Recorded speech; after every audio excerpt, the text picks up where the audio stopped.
Hey everyone, this isn't really a review. It's just something I kind of wanted to talk about, even though I haven't talked about anything in months. And of course, it has to do with the finale of WandaVision. Not the series as a whole, mainly just that final episode. That's the episode that I have the most to say about, so I figured let's just talk about it. I just want to get this out of the way. For the first 7 episodes, I love this show.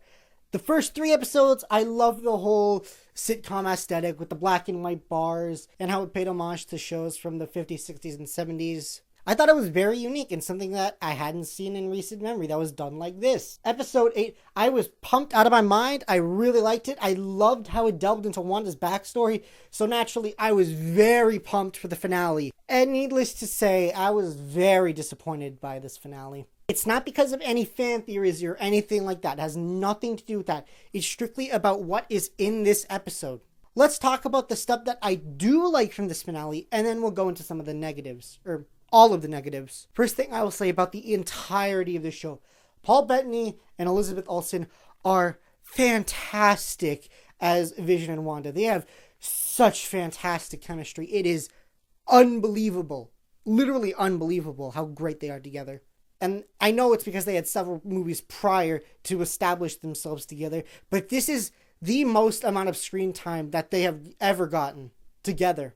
The visual effects in this show are movie level quality. Like, oh my god, this is just superb looking. I really like Teyonah Parris, Catherine Hahn, Randall Park, and Kat Dennings as Darcy, Jimmy, Monica, and of course, Agatha Harkness, the surprise villain of the show. And if you've been online over the past 5 weeks, everyone kind of guessed that in advance. I didn't, but they did. There's a really heartfelt goodbye at the end of the episode that just...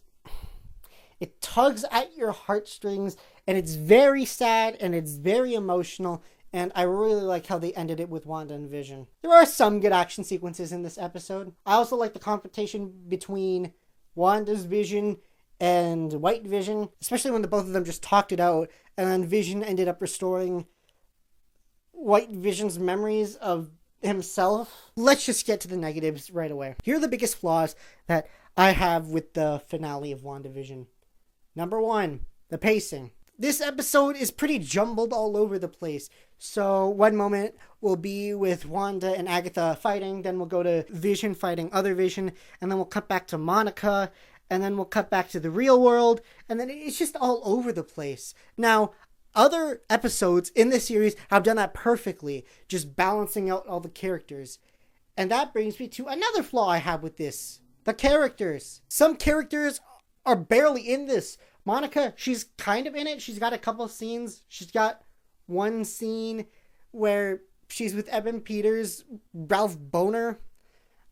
I'm not making that up. That is a little stupid, but whatever. And then another moment, she's saving the kids, and then she's got a moment at the end of the episode, and it's just not as balanced as other episodes did it. Now, yes, Agatha versus Wanda and Vision should be the primary focus of this episode, but the thing is, we have other characters in the show that we established that also had goals and things to achieve, and it's just kind of pushed to the side.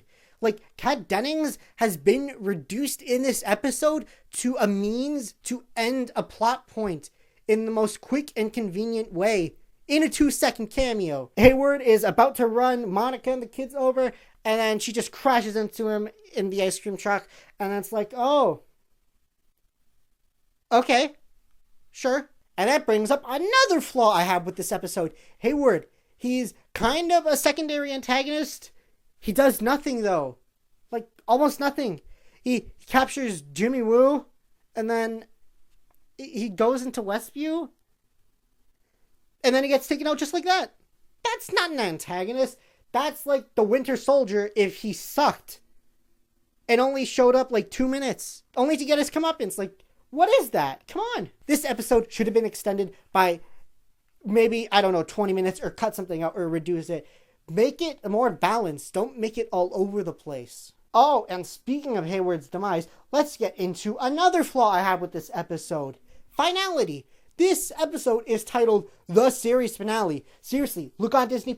It's titled the series finale. And it doesn't feel like a finale at all. Once the Agatha plotline is resolved, the other characters kind of get resolution, but not really. Like, Monica encounters a Skrull in a theater, and it's clearly set up for Captain Marvel too, because she's going to be in it, and now she has powers. Jimmy Woo probably will be back in Ant-Man and the Wasp: Quantumania. I don't know. Wanda, she's going to be appearing in Doctor Strange too. That's confirmed. Maybe Spider-Man No Way Home. I don't know. The plot lines that are left open in this episode, such as White Vision getting his memories restored and then just leaving somewhere, who knows, but he'll return in another movie.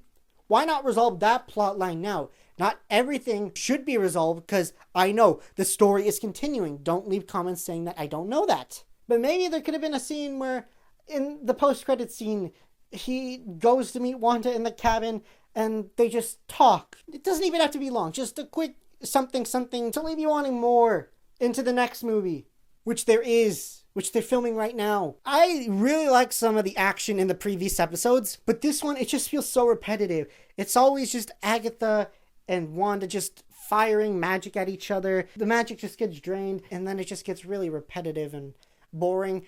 But the Vision versus Vision fight was kind of cool, because they both had phasing powers, so they'd be going through each other, and it'd just be like, shh, and then he just gets caught in it, and that's actually kind of creative. And Agatha, she was menacing enough, and I guarantee you she's gonna be back either in Doctor Strange 2 or something else with Wanda after it. I don't know. And I don't mean to keep bagging on this episode, but there was just some stuff I can't believe that they actually did. Not to mention, there is also this line that I kind of get, but at the same time it's like, no.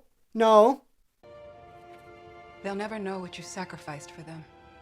It wouldn't change how they see me. And you don't. You don't hate me.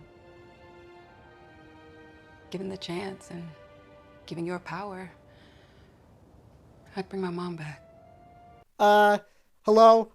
Are we just going to ignore the fact that Wanda held an entire town hostage? It basically made them into suffering zombies for like weeks on end. I get it. She was in pain and in grief, and I know it can make you do bad stuff, but a few repercussions would be nice, guys. Come on, Marvel. And that's just basically the stuff that's bothering me in this episode. I thought it could have been a lot better, even though there are some stuff I think this episode actually did have going for it. Overall, it was just my least favorite episode of the series by far. It was very mediocre, if not kind of bad.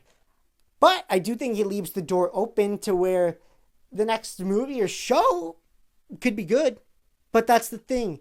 I'm not going to give it a pass for the next thing being good when this thing isn't. The rest of the episodes I thought were great. But this episode, it just tried so hard, it got so far. In the end, it mattered, but not as much as I hoped. So that's my thoughts on the WandaVision finale. If you liked it, I'm glad you do. You saw something in this that I didn't, so props to you. But as for me, I just didn't like it. Anyways, I'm glad I'm able to make a video after 5 months or so. It's really great to be back. If you want to, comment, like, and subscribe. Hit the little notification bell. Stay tuned for the next review. You guys keep being awesome. Have a good day, and bye.